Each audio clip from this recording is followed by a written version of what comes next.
It's Friday. We made it through another week, unless, of course, you're just sitting at home and Saturday is just like Friday and Sunday's kind of like Saturday. In which case, hi, welcome to the middle of the never-ending week. Hope you're well. My name is Jeremy Webb. I am the artistic director of Neptune Theatre and your host for the next little while of Off the Leash, Neptune's way of staying in contact with you all. If you enjoy the show, do let us know. If you have any ideas for guests for the future, let us know, because who knows how long we'll be doing this. And if you don't like the show, don't tell me, because I will weep into my isolated pillow. I am so thrilled to welcome our group of guests tonight. Part of our next season planning, as probably many of you know, is the Rocky Horror Show. We announced it just a few months ago, and announced the cast as well. If you didn't catch the lineup for the entire show, before we bring in our guests tonight, let me just show you their faces. This is our complete cast of the Rocky Horror Show. And there's the third slide there. Look at that. Awesome group. Let me bring in my guests right now, and we'll welcome them all, and we'll talk about Rocky. If you have any questions, feel free to ask them in the message section on Facebook, and they will answer them if they can. Here are all of our guests. Look at that. What a collection. Wow. Beautiful people, and look how cute that puppy is. So cute. I thought you were talking about me. Everyone assumed I was talking about the furry thing on Jeff's lap, but not to know. Marty McFly. Yeah. So we have Cynthia Smithers, Jacob MacInnis, Brandon Antonio, Zach Faye, and Jeff Dimitriou. Welcome, all of you. It's so good to see you again. Not quite in the flesh, but you're moving. How are you doing? Doing well. You doing okay? Yeah, good. All right. You know, surviving, thriving. Yeah. So let's quickly fly around the room. Tell me. Oh yeah, exactly. And cheers, all of you. Cheers. Oh, I'm so glad we're all here. I hope that's a gin and tonic in that china teacup, Cynthia. Of course. So just let's fly around the room. Tell me where you are. And I've been asking for the last 5 weeks of doing the show, how are you doing under these stressful times? So instead of that, I'm going to put you on the spot, all of you, and ask you, tell me one good thing that's happened to you in the last 4 or 5 weeks. Okay? So just to be really unfair, as I'm putting them on the spot, Cynthia, where are you? And tell me a good thing. Okay. I'm in Toronto. I've showed up at my parents' house, and they are having to deal with me. Hanging out with them, making sure to do the show. Oh, I lost her. No. Disappeared. Wait, she's back. Yeah. I'm back. The disappearing act.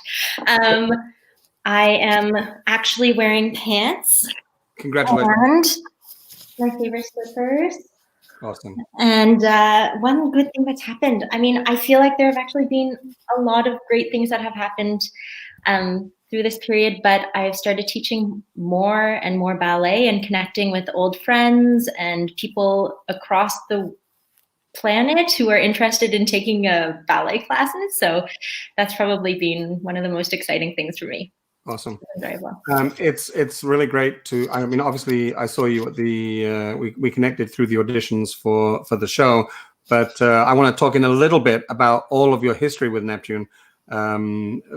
So I don't want to talk about Mamma Mia at all just yet. So, Brandon, how are you doing? Tell us a good thing, and where are you? Yeah, I'm good. I'm in Pickering, which is where my parents live. Right. It's actually kind of weird because as soon as I got back from a short contract that I was doing in Winnipeg, I ended up moving back home. That was a plan that was set in stone for the last 2 months-ish. I knew that I was going to be moving back with my parents for a little bit. So it just kind of worked out that I moved back home and then was in lockdown. So I was kind of planning on moving back home, finding a job, before Rocky was starting, and so I guess a good thing is that, you know, like I feel fortunate that timing worked out, that I don't, you know, have to worry about paying bills and paying rent and stuff, which I know is like, it's heartbreaking. Like I would be in such a bad situation if I was still in the city right now. Right.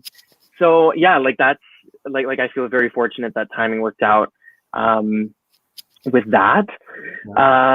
And yeah, so that was good. And I've been trying to stay as physically active as possible, you know, for the show and for my you know, mental health and stuff. So that's been keeping me focused for the last little while.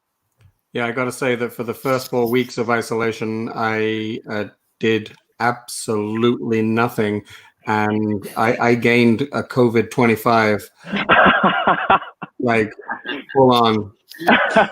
I weighed myself the other day, and it was frightening.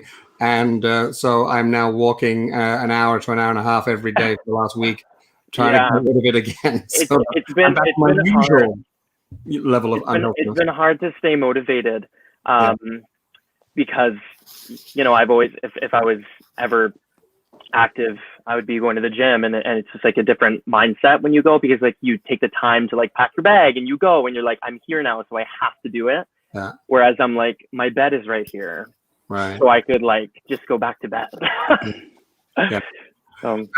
Jacob, What's up? What's up? Coming to you live from Whitby. Yeah, I saw Sarah Rohrbeck do that last night. So are you in the same place? I'm in Whitby. She's in Oshawa, but right. yeah, I'm with my parents and my 2 sisters and our 3 cats. Yeah, it's taken some adjustment, but I think for me, the beautiful thing about this is that I have actually been able to reconnect with my family. You know, I'm going across Canada with gigs, and then when I'm back home, I'm in Toronto in the West End in a little basement place in the Junction. So I haven't been able to see them a lot. So the kind of silver lining for me, I think, is kind of reconnecting with them and kind of falling in love with each other. And snuggles with the cats are awesome too. Yeah. Awesome. So is that 3 of you so far that have managed to find your way back to your parents just in time for lockdown? The second I heard, I was like, I'm out. Yeah. Go to Whitby. Yeah. Come get me, Dad. You're cool. Zach. Hi, how are you? You are now blonde. I'm now blonde. Congratulations. That's my good thing. Yeah. I'm back to the hair, the color my hair was when I was 3 years old. Oh. So that's good. I'm in Dartmouth. And I would say that you know, one of the great parts of this experience has been doing a lot of cooking at home and getting a lot of local farmed ingredients, produce specifically from a couple of different local outfits, trying to avoid grocery stores as much as I can and only go when I need to. So eating a lot of local food and cooking a lot of good food. I'm a baker as well, so I've been baking a lot of bread at home.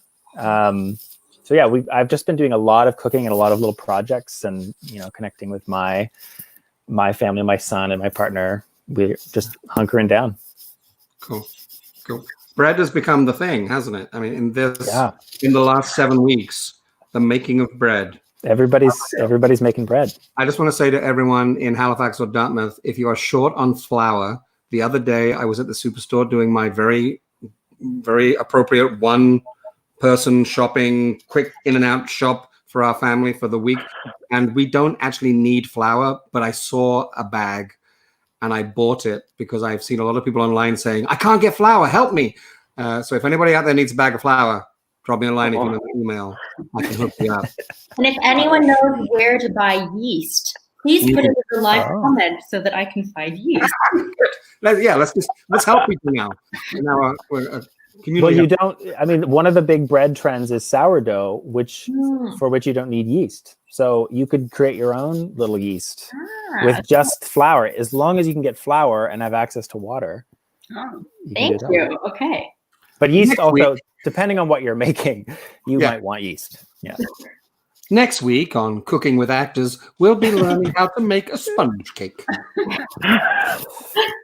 Which actually, Zach and I worked together on Calendar Girls very recently. It was the show that Neptune had just opened when all of this went down, and we had to cancel the rest of the run. And the cast of that show, Zach, were all amazing bakers, and we So had many good a cakes. day. A cake every day in rehearsal for the whole rehearsal period. Oh my God. Okay, Jeff and friend, yes. how are you both? He's very needy right now. I know the feeling. It's okay though. You know, we need the love. I'm in Toronto right now. I'm in my condo. It's very expensive right now. Yeah. You know, it's been tough, but it's been a crazy 10 years for me. Yeah. So, you know, for the past couple of years, I've been really wanting a break. And, you know, I didn't realize it was going to turn into this, but I'm like, for me, I'm actually appreciating the time to just do nothing.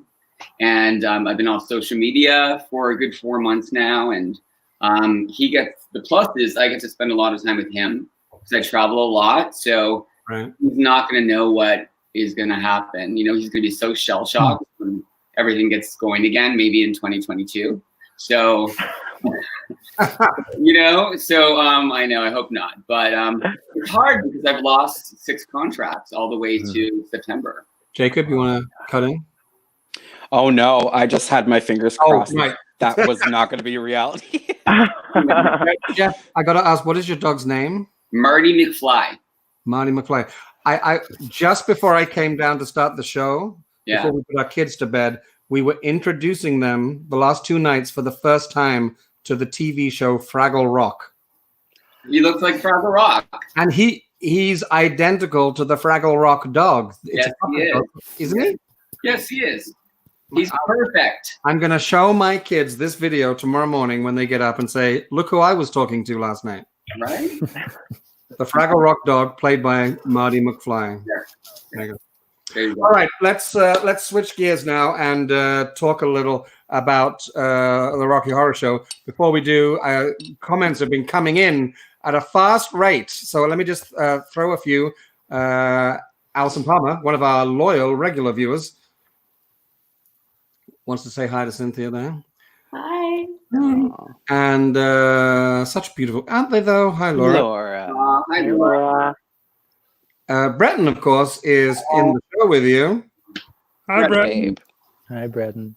And Laura decided to elaborate. Hello, Flora. Cynthia, when is your class?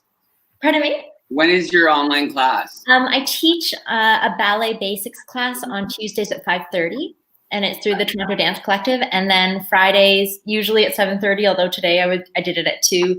7:30 is the beginner ballet class. Okay. Yeah. No, thank you. I might be joining. Please do. Mm. In need of bread crackers. Sure, yeah, I can do that. But apparently, Kimberly's telling us that Costco in Halifax is restocked on flour. Yeah. But really, who wants to go to Costco right now? All right, and there we go. So that's got us up to date with some messages that have come in. So tell me, Georgie. Hi, Georgie. So you're all in. Now, Jeff is the choreographer for the Rocky Horror Show. So Jeff and I and Avery Jean Brennan, the 3 of us, cast you in the show. 4 of you, plus all those other wonderful people. It was a amazing audition experience. We were inundated with some amazing talent, right, Jeff? Yeah, it was incredible. And so, you know, it was tough. I'm not going to lie. It was tough, but I'm so glad that you 4 are here. So have any of the 4 of you got any history with the show, the Rocky Horror Show? Mm-hmm. Yeah, I've done it before. You have? Yeah, I did it. I did a production at the Sudbury Theatre Center. And Kelly Strawn directed it. And I played the Eddie and Dr. Scott track, which is like... What's this that? one? Oh! Work it. Girl. Yes. Once again, we have the ability to lean around the photo and admire. Just move over to the side there. There we go. Yeah. Who was that? That was you? Me, girl. Oh my God. What Yes. was that? I don't think I can get my leg up there right now, but give me We like a were couple weeks. summer. That was the big like for the thrill moment. It was so fun. It was such a great production. And the late Brian Mackay was in it, which was amazing to have him there, and Eric Peck and David Lopez, and just a great group of people.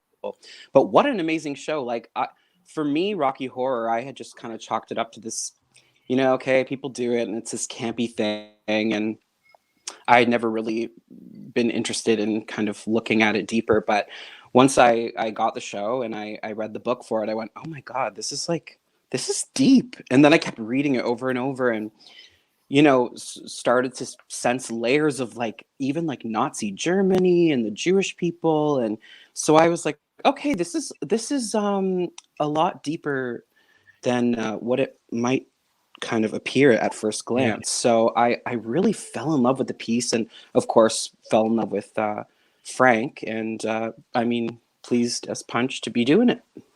Yeah, I was going to ask you at some point, what was your reaction when we called and told you got the part? What did you celebrate that night, or did you? What was that? Oh like? yeah, it's like it's a total bucket list role. Ever since I had done the show, I went, oh my God, I want to do that. And it felt awesome being someone who is, who isn't kind of typically gender binary. Like I'm gender queer, gender fluid. So that's a beautiful thing because it's such a great character for that, and to explore gender and gender roles for someone who's big and plus size. I haven't ever seen a Frank that didn't just look like Tim Curry. Right. So that was amazing. And plus you get like natural cleavage, which is going to be awesome. No, but it felt great because I really put my heart into my self-tape and into my auditions, and it felt really, really good. Yeah. You did. I'm so thrilled that you get to do it, and you get to do it for us, with us. Yeah. And for our audience. It's such an amazing house to play in. Yeah. I honestly love Neptune Theatre. You've been at Neptune, of course, a couple of times, and you want to tell us about that? Yeah, sure. The first time I was at Neptune, I played Uncle Fester in the Addams Family musical, which to this day I always say, "Oh, there she is." I look like a larva. No, that was super cool. George Pothodus, the director and the former artistic director, said in the audition room, "Would you shave your head bald?" And I was like, I hadn't done many professional gigs, and I went, "Yeah, of course, I'll do it tomorrow." So that was really cool. No, I always say too, like, it's one of the most kind of professional show. It's one of those shows that you could literally just plop right onto Broadway. Terrific cast, terrific team. Stephanie Graham was part of that. And I got to fly, like Mary Martin style, do a pas de deux with the moon. It was super cool. This like near 300-pound person who never thought that would be a possibility. So that was a total dream, and great people. And then I did Shrek. I played Shrek in Shrek, which was, there he is. That was an intense process. I learned a lot during that show. Every day getting into it was latex foam or foam latex, and it was a 2.5-hour process getting into makeup every day. Wow. Before the show. And I had 2 makeup artists working on me in 28.5 degree. My dressing room got really, really hot. And during 2 show days, I would have to stay in the makeup for the first show, all the way in the break, and then for the second show. Wow. So it taught me a lot about patience, how to be on my own. It was a super isolating experience, so that was really great to learn at such a young age. And it was marvelous and so fun to play. I'm guessing you didn't end up on Pizza Corner between shows in that makeup to get a slice. No, but I did put lots of orders in for Willie's. Oh, yes. I love the poutines at Willie's. Poutines with dressing, the stuffing. I mean, I'm vegetarian now, so I probably wouldn't have it, but Yeah, it was amazing. Okay, now you've got me thinking about getting a poutine, and I wonder if they it. deliver. I wonder if they're working. If anyone knows, let me know.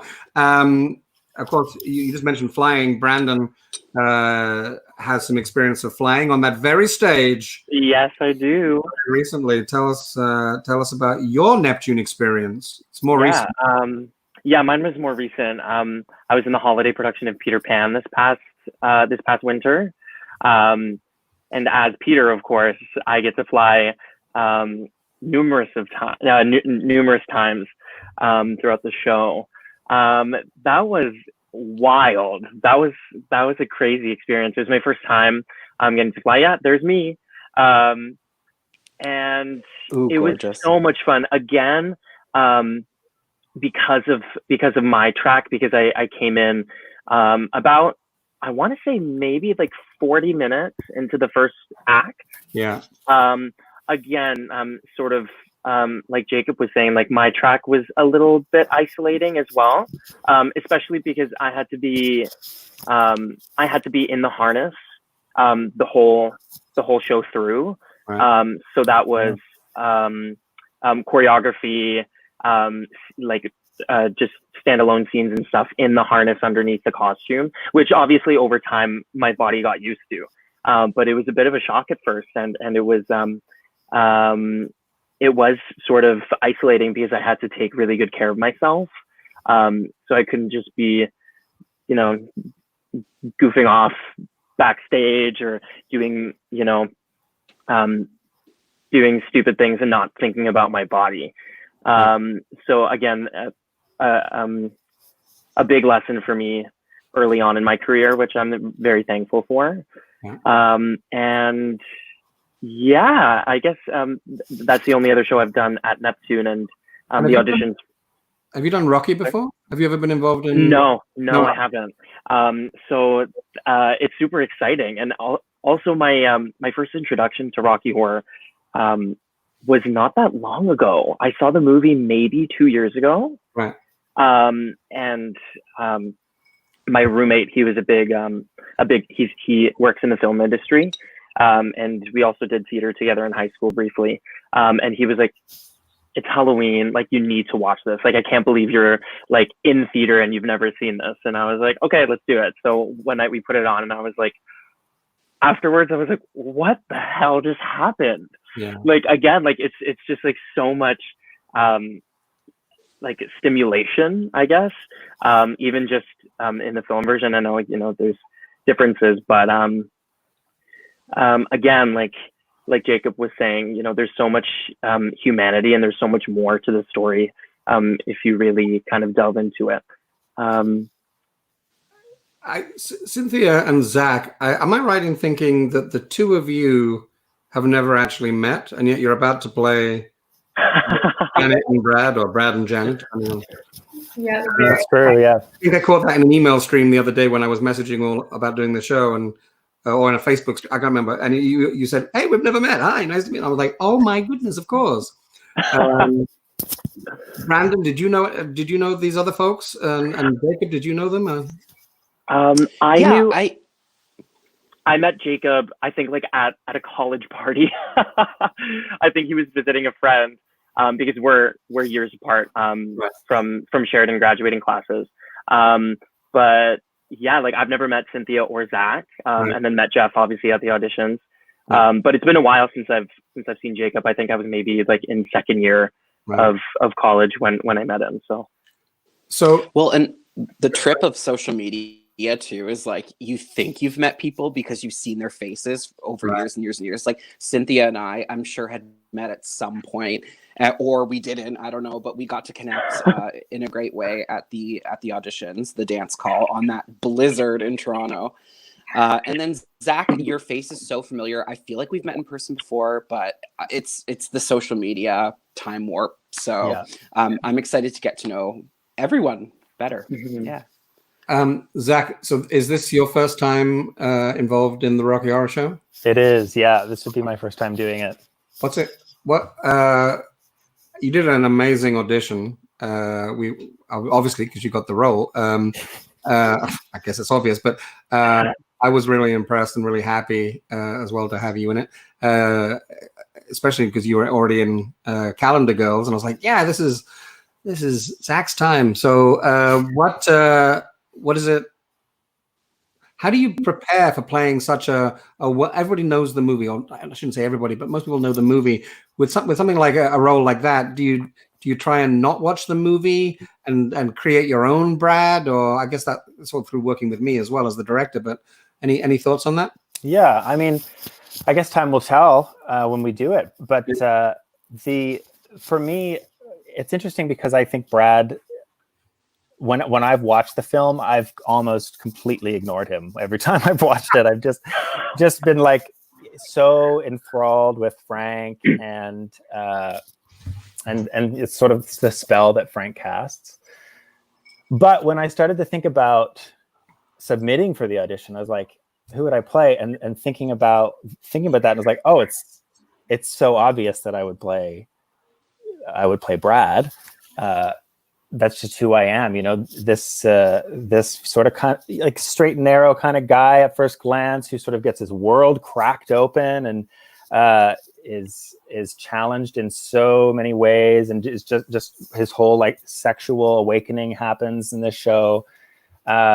So for me, I relate to that, and I'm really I see a lot of myself in Brad and in the journey that Brad goes on.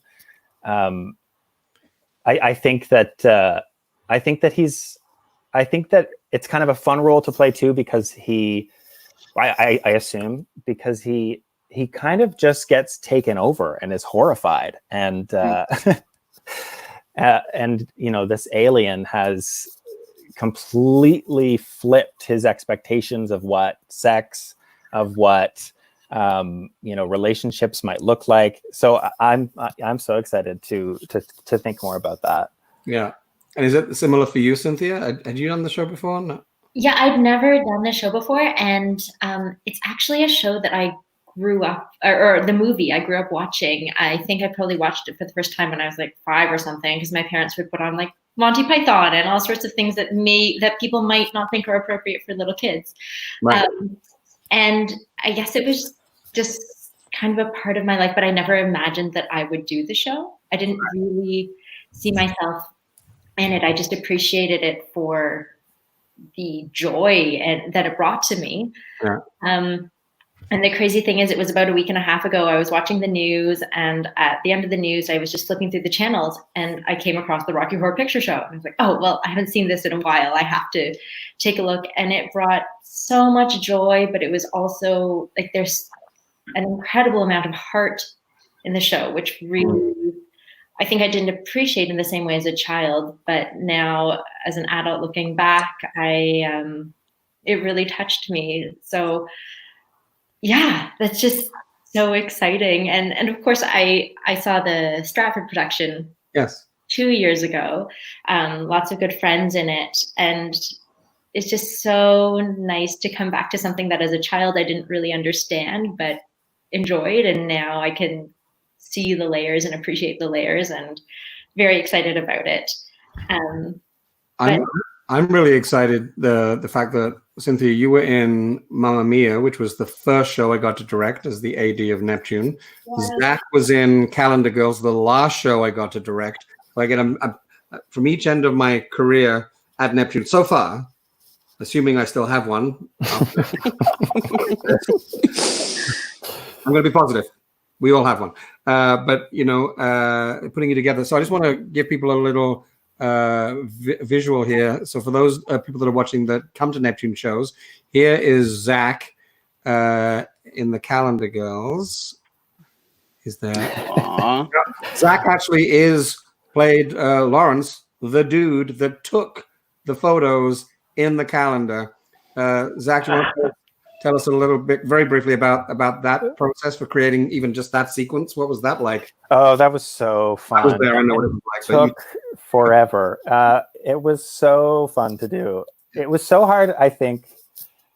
All of those incredible women working together, trying to put something like that together. The combination of their close friendships and the vulnerability that it involves to be naked on stage. Yeah. Created such an energy in putting that scene together that was so fun. I tried to just sort of observe and just be on the outside as much as I could, because we definitely didn't need any more voices. So I just was making sure that it all made sense to me. The logic of why am I moving this light over here? You know, like, does it make sense? And but it was so fun and so funny. And yeah, one of my favorite moments was the photograph of Marlene, who's the actor who was in the rocking chair doing her knitting. Mm-hmm. And she was my one of my teachers, and I didn't realize this until all of her clothes were off and the photo was about to be taken. So Marlene and I had a fun night every night. Great reaction to that moment. Jeff, don't think I'm forgetting about you, my friend. I'm coming to you in a second. I want to talk to you about choreography for this show. But I just want to finish this train of thought. Cynthia, you joined us at Neptune. Was Mamma Mia the first time at Neptune for you? Sure was. Sure was. And here you are playing Sophie, the daughter.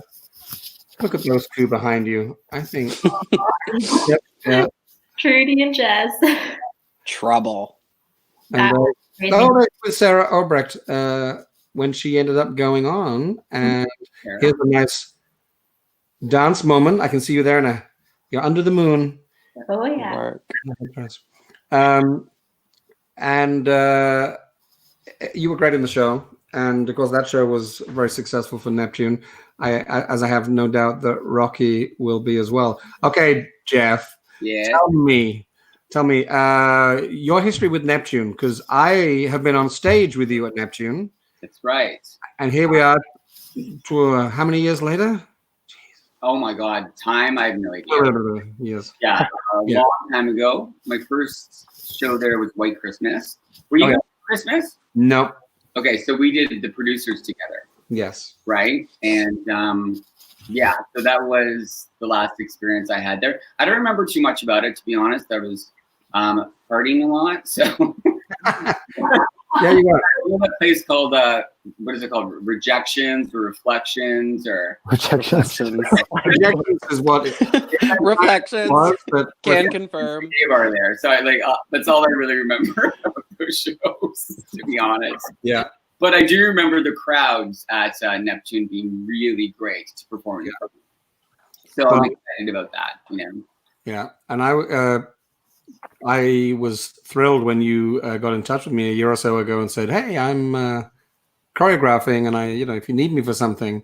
And I'd actually been watching your work over the years through social media, because it allows me to spy on everyone. Yeah. And so I'd been watching some of your stuff. And what's it with the show like this, which is so iconic and well known, certainly for certain elements of it. Is there any kind of approach as a choreographer where you take bits that everyone expects to see? I mean, like, what are you going to do with the time warp? You're not going to. I mean, we haven't talked about this because we would have been talking about it now. Yeah. Let's have a production meeting right now. Sure, let's do it. What the hell are we going to do? Pardon? What the hell are we going to do? I know. Well, I don't know yet, but I do know that it's evolving still. Like, even from the auditions that we had in Halifax, and the other auditions we had in Toronto after that, the choreography had already evolved, right? So, you know, I always, whenever I approach a show or a TV show or a film or ceremony, whatever, it keeps sort of evolving in my mind and in my consciousness and in my third eye vision. Okay, wow. So I remember saying that I do want to create a unique language for the show that is something different than I've ever seen before. And that's sort of the way that I approach most of, all of my projects, because it has to come through me. You know, I'm channeling the artistic energy through my body and my vessel and letting the universe speak to me. So a lot of times in rehearsal, even in the auditions, I'm sure some of you remember, I would just stop and I would just like stare at someone, and I'm not necessarily like staring at them. I'm just looking through them. And it takes a minute and then the vision starts to come to me, right? So it keeps evolving. I don't walk into a process with, okay, here is the choreography. I always, it's very important to me that you have the tools in front of you. It's like a composer. You need, you know, you need your tools in front of you or your instrument to play with. So we all sort of collaborate to create this wonderful production, and everybody really, it becomes a part of the creative process. Awesome. Can I duck in for a second there? I have to say that the Rocky Horror audition was one of the safest rooms I've ever been in, and I loved that Jeff took that time to look at us and be like, oh wait, let's try this because this person's doing it this way, and I want to explore that. And it was just so cool because we actually were creating with you. It felt like a process that we were collaborating, as opposed to an audition where we're the people auditioning and you're on the other side of the table. It was like a very collaborative process. It was so beautiful. So I can't wait. I cannot wait to work with you. Thank you, Cynthia. I remember you so, like, your energy in that room. It was wonderful. And it's like, that's how we should be creating art, you know? Like, if we approach things just as, you know, like, I've seen Rocky Horror done before. So, and I've seen the way that other people have interpreted, you know? And it's important that, you know, we all are in there together, and I'm leading that energy with us all, you know, in regards to the movement, vocabulary of it. But Cynthia, that makes me feel very, very, very good. Thank you. It was an incredible audition. Jacob? May I? Yeah, especially someone like who doesn't identify as like a dancer, and knowing that Jeff is like a dancer's choreographer. Especially seeing some of the Sheridan dance calls on YouTube that I've watched 800 million times over and over and over. Cabaret, it's amazing. Go watch it. But you know, of course, walking into that room, feeling super intimidated, and like 2 seconds in, just being so at ease. Such a great energy. Just comfort in knowing that you were working with our abilities and not against our abilities, but testing us just enough. So I felt very gratified after those almost 3 hours. Awesome to hear. I had to Skype in to the Toronto auditions. If you remember, I was the little guy on the computer watching you all, but I was in the Halifax auditions, and Jeff, it was the same there. It was so cool to watch you work with our performers here as well. And I've been blessed with some amazing cohorts that make me and Neptune look really good. And I'm excited to continue that kind of benefit, I guess, with the team here. And Avery Jean Brennan, as well as our musical director. I wish I could show you some of the set designs that Andrew Carr, our designer, has been coming up with. I will only say that if you know me, I don't think Andrew will mind me saying this. If you know me, you know I'm a bit of a sci-fi geek, and if Andrew was totally on board when he came up with this idea of incorporating my love for a TARDIS, the insides of a glistening, flesh-like sexual TARDIS as Frankenfurter's laboratory. Some of the stuff that he's come up with for us to the space to play in. I know that when I get to share it with you all very soon, he's going to make Jeff and all of us very excited. It's a great toy box to play in. So now that I've just totally excited us about that, there's a couple more comments here. Yes, Nick. I know. Oh, Nick. And this is most important. Yeah.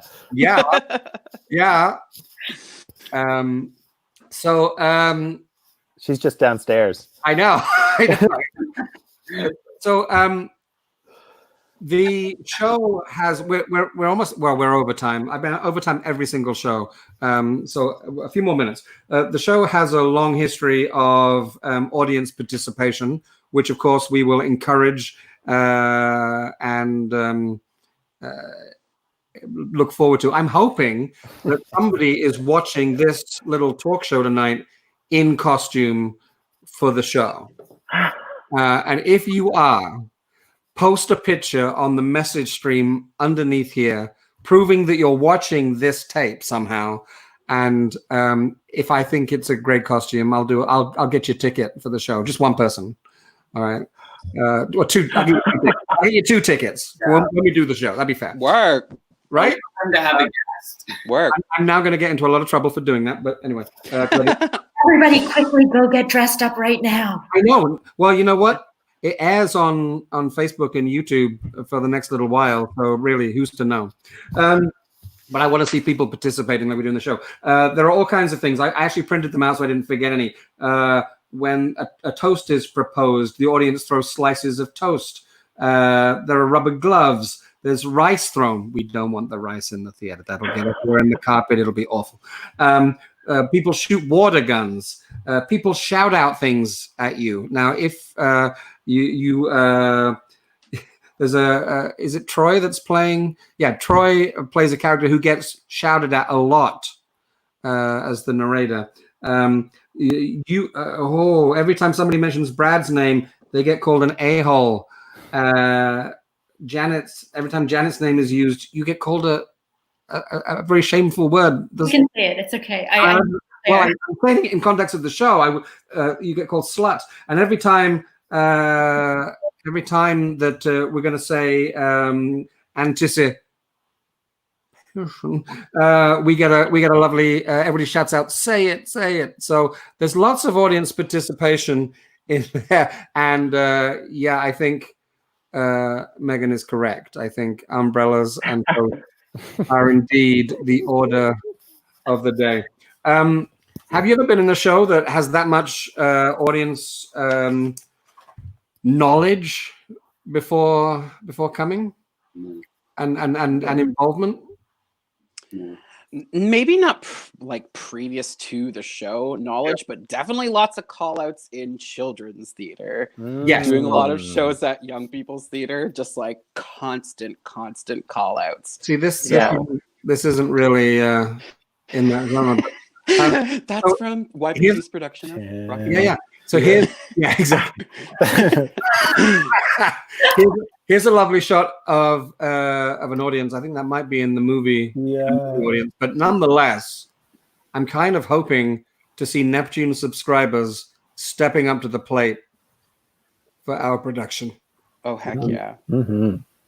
I went online to pull some pictures of other people's shows, and there's just a million to choose from. So amazing. So fun.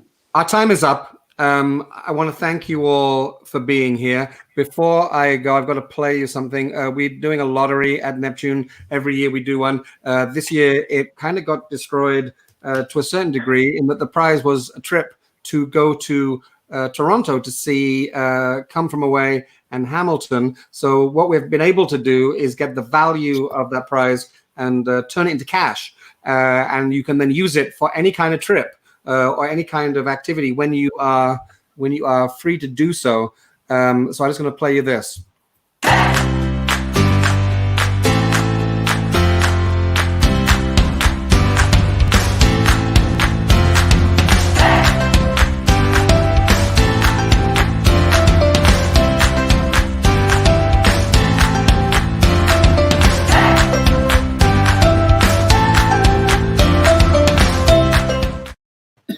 Awesome.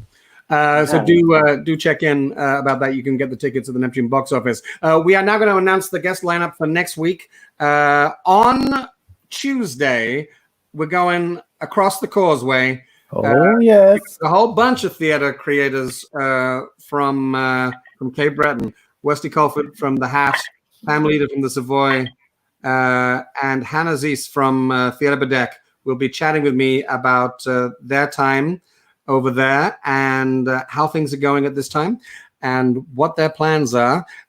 On Wednesday, we go behind the curtain and we have 4 of the Neptune crew spilling the beans about what it's like to work with the rest of us. It's going to be a great night. Thomas Brooks, Hilary Avery, Garrett Barker, and Kelsey Stanger will be telling us a few tales from behind the scenes. On Thursday, I've united a whole bunch of playwrights that are going to come and talk to us who have recently had plays produced at Neptune in the last couple of years. Rose Napoli, Hannah Moscovich, Andrea Scott, and Ellen Denny. Of course, there are many other playwrights, and I'm sure we'll do more and chat with more playwrights because it's because of them we are here. But I'm so excited to talk to those 4 talented individuals. And on Friday, we're ending the week talking to a number of people that have been creating some pretty cool and entertaining content. I've called it Crisis Content Creators because I like alliteration. Jordan Bell has been creating songs that I just think have been hilarious. He's been doing, I think, is it one a week? Duff McDonald did a whole series of sketches, which always started with, "Hey guys," and told us what he was doing that day in lockdown. And of course, Christopher Wilson has a talk show that I have been watching after I come off air with my own, based out of Ontario. And that is hilarious and wonderful too, if you can catch that. So we'll have talks with them next week. So thanks again to my guests, Jacob, Jeff, Zach, Brandon, Cynthia. It's so lovely to see your faces. And I can't wait to see you at Neptune. I am hoping that we all have news about Neptune's 2021 season very soon. We've been working with and taking advice from the people that tell us what we're allowed to do and what we're not allowed to do. And we're trying to formulate plans right now that will involve seeing these people on stage in our future. Thanks for being here. I'm just going to play. Thanks for doing this. Oh, thank you. I'm going to play the end credits. You guys sit there, and I will talk to you momentarily.